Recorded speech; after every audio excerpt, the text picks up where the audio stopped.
Hey everybody, welcome back. Today we're going to be doing our 2-year product review for the Ninja Creami Deluxe. Do I like it? Do I still use it? Did it break on me? Did I get pissed and throw it in the street? Well, stay tuned and find out the good, the bad, and the ugly. So you ready? Let's get into this. Alright, full disclosure, it's not really a 2-year review because the Ninja Creami Deluxe came out right at the end of September of 2022. That would actually make this a 1.5-year review. What? But that sounded kind of dumb in the title. Please don't hate me. I'll make it up to you. I promise. This is my Ninja Creami Deluxe, and over the last 1.5 years, I've made tons and tons and tons of different light ice cream recipes in this. If you want to check those out for future reference, I do have a card at the top of the screen that you can click to see the playlist for that. I have this, the original Ninja Creami and the Ninja Creami Breeze, but the Deluxe is my favorite machine. Even though the quality of the ice cream that comes out of the machine is virtually the same between the machines, this is still my favorite for a few reasons. First, it makes larger portions of ice cream. This is the size of the ice cream container from the original and the Breeze, and this is the size of the container for the Deluxe. You can see this container will completely fit into that container. And even with it in there, it kind of gets stuck and you can see how much space is left at the bottom. Are you going to eat this much ice cream? Maybe, maybe not. It just depends on how many people are going to be eating the ice cream that day. However, with this machine, you have the ability to either process just the top and leave the bottom frozen, process the entire container and eat the whole thing, or process just the bottom, which means you probably already processed the top once and this was the leftovers. Having that versatility has been really great for me over the last 1.5 years because more often than not, I just process that top half, or I end up processing the entire thing, eat the top half, put the remainder back in the freezer, and then at some later date, we put it back in and process the bottom half. Yes, you can process the ice cream and put it back in the freezer and then reprocess it. Originally, I thought having all these functions was going to be really great, and honestly it is, but as it turns out, all I've really used is the light ice cream function, the sorbet, the gelato, and the frozen yogurt settings. Basically, just the stuff on this left side. The Creamicino, I used that one time to make a video on the channel. The frozen drink setting would be for doing margaritas or something like that. I've actually never used that. Nor have I used the slushy or the Italian ice settings. I did use the milkshake setting once, but again, that was just for a video as well. I do end up using the respin button quite a bit because I do end up with crumbly ice cream a lot of times. That happens for a couple of reasons. One is that I keep my freezer way cold. And second, I'm usually making light ice cream, which has got much lower fat content, and therefore you have a higher risk of that happening.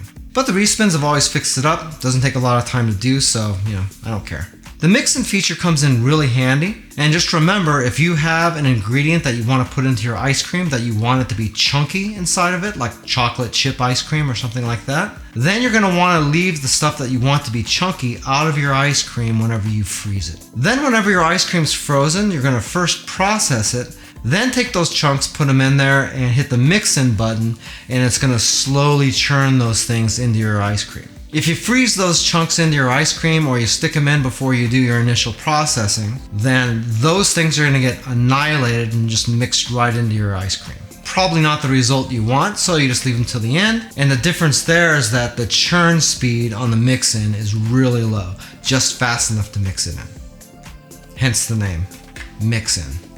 Got it? With this machine, I have made something like 60 or 70 pints of ice cream on this. So it's had quite a bit of use. The dial is still nice and tight on this machine. And if we go around and check this machine out, you're going to see that it's really held up nice and well.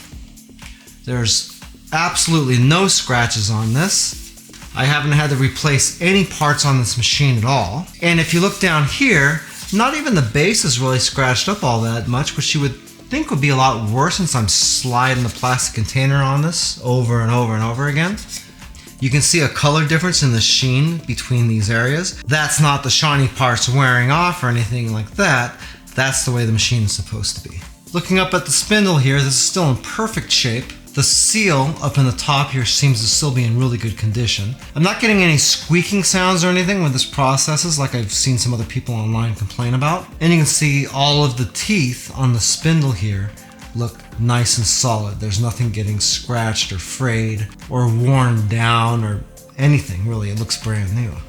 Here goes the pint container. It's two pieces. We got the lid and we got the pitcher itself. If we're looking around at the pitcher here, you can see that there isn't really a single scratch on this. This looks almost brand new, actually. Remember, I don't ever put any of the parts of my Creami in the dishwasher. I hand wash these every time, and I also hand wash this stuff every time I use it. That way I don't get any little bits of ice cream getting stuck down over here and drying up and making it hard to clean or anything like that. All these rails here are still in perfect condition. Another good thing about hand washing this is that you don't get anything stuck inside of the handle. You can see there's an opening here at the top and also a drain down at the bottom. If you put this in the dishwasher, a lot of that dirty water can get in through here and make its way inside of the handle. And then if it were to dry up, you'd have bits of old food and stuff that would be stuck inside of this, and there wouldn't really be any way for you to get that out either. I assume you can use something to pry this outer layer off of the cup, because obviously that's how it was assembled in the first place. But keep in mind, if you do anything like that, the chances of just breaking it are going to be pretty high. Also, when you put plastic stuff in the dishwasher, even if it says that it's dishwasher safe, over time, the dishwasher and that hot water are gonna start clouding up your plastic. You notice that a lot more with pitchers on a blender. It seems like when you get them brand new, they look perfectly clear, almost like glass. And then after about 6 or 7 months or so, you start noticing that you can't even see the contents inside the pitcher. Some of that cloudiness comes from wear and tear and just blending hard stuff in it. But a lot of it comes from that heat and detergent in the dishwasher just slowly clouding the plastic. The lid for the pitcher is comprised of two parts. The blades here are still really nice and sort of sharp. They're not sharp like blender blades, but then again, they're not supposed to be, because really this churns your ice cream. It's not designed to annihilate it like a blender does. By the way, if this is your first time here and you want to learn some cool new recipes, get some great cooking tips and tricks and all sorts of other kitchen related things, then start now by subscribing to the channel and clicking the notification bell so you never miss a thing. The lid is another thing that a lot of people have complained about. First, you can see that this thing doesn't come apart. And you can also see that you can see all of the mechanisms and everything inside of this if you're looking nice and close. I don't know how well you can see it, it's dark plastic. But there's all the plastic pieces, the gears and springs and everything else in there that control this lever are all down in there. And this is a sealed package. The only way you can get anything in there is through these holes, and that would just be a little bit of water. The problem people have is that this gets ice cream and stuff inside of the plastic, in between these two sandwiched pieces. And I've seen a lot of people complain about that because they'll see ice cream dried up in here and they don't see any way to get it out. That can be both a health concern and it's just gross. You can see that mine doesn't have anything in there. It's still perfectly clean. All of the springs are clean and every little bit of mechanism inside of that is clean. I don't have any ice cream inside this. And the way I've done that is twofold. First, to clean this thing, I just take a large mixing bowl, squirt in a little bit of Blue Dawn detergent, and I fill it most of the way up with hot tap water. Then I just take this Creami lid and I put it in there upside down. That means you want the rubber seal and everything to be facing up. The reason you want to put it in there that way is if you turn it this way, it's going to collect air underneath and it's going to make this float a little bit. If you put it in upside down, you can get this to sink to the bottom of the bowl. Then I take that lid and I just let it soak in there for about an hour. That will break up any dry bits of ice cream or anything else that you have inside the lid, just in case you haven't cleaned the lid in a while and you've got some stuff in there. And then after an hour's gone by, you just kind of lift it out of the water, put it back in there, shake it a little bit, and after doing that, just about anything that was stuck in there should be gone. If it isn't, you can just leave it in there a little bit longer and it should just work out for you. The best tip about that I can give you is don't wait until that stuff dries up inside your lid. When that happens, it does make it a pain in the neck to get this clean, and you've got to soak it a lot longer, and you're not guaranteed to be able to get that broken up every time either. If you submerge this and clean it right away after you make your ice cream, it doesn't give anything a chance to dry up inside your lid, and therefore you're not going to have to worry about it. That's just preventative maintenance, and it's going to make your life a lot easier with these lids. Another thing that can happen with these lids is this. If I put this lid on, you can see this little tab right here. When I lock the top into place, can you see how this popped up? This slides into a mechanism right here. If this tab doesn't pop up, you got a problem. Because when you put this in your machine, you're gonna see that it has the install light blinking until you lock it in. When you lock it in, that nub sliding across the back there is the machine's way of knowing that this is all locked in. And you can see the install light turns off and it lets you select stuff. What's happened to a lot of people is that this little plastic piece, for whatever reason, breaks off. If this breaks off, there's no way for you to start your Ninja Creami because it's never going to say that you have your Creami pint installed. And when that happens, you end up having to buy a new lid. There could be other ways to get that installation error, but this being broken off is the most common one. Alright, let's look at our two Creami pints. You can see that these are also perfect. There's no scratches, no dings, no anything on this one or the other one that originally came with my machine either.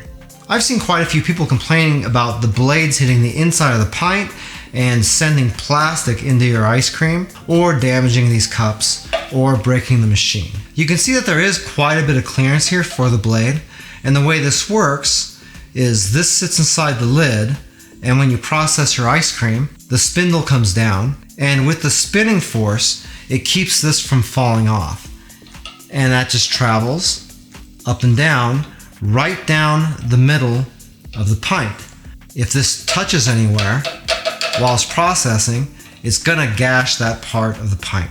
That can happen for a couple of different reasons. First, if you've ever watched any of my ice cream recipe videos, you'll notice that when I take my prepared pints and put them into the freezer, I always say to put them on a nice level surface. That's for a reason, and that's because you want the ice cream surface to be perfectly flat for this. Remember, this is just coming down on a spindle in the middle, and that can bend. Let's say that you froze this and it was on an angle like this. That would mean your ice cream would be this way, right?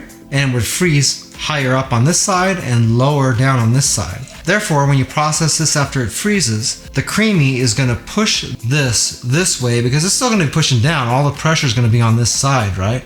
So as it pushes that down, it's going to push the shaft this way, which is the path of least resistance, right?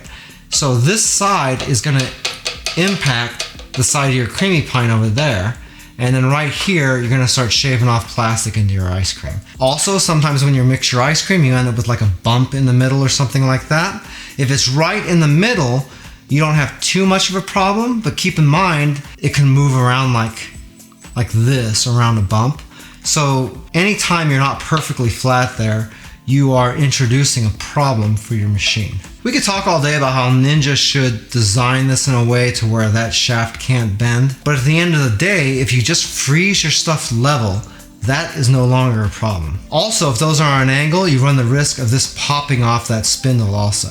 And if it pops off, this is gonna go flying all over the place in there and you're gonna have a bad day. I've seen a lot of people complaining also, saying that when this shaft goes back up inside the machine, that it draws in ice cream from your pint and gets it inside your machine where it just starts to rot and creates all sorts of bacteria. If that's the case, then it brings up a pretty major health concern because you got rotten stuff coming back down here and it gets into your new ice cream. That sounds pretty gross. So I did a test with my old Ninja Creami, which is designed pretty much the same way as this one, but it's much older.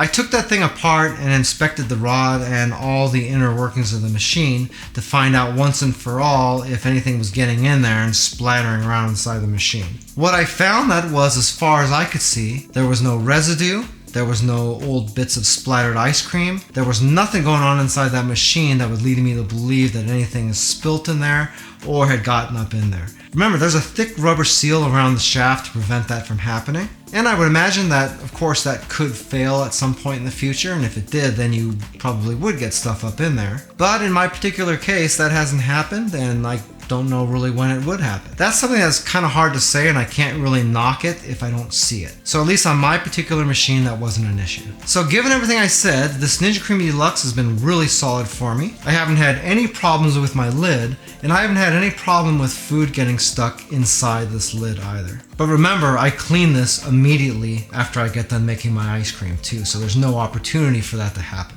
All of my plastic is still nice and clear, and that could be associated with the fact that I don't put anything into the dishwasher.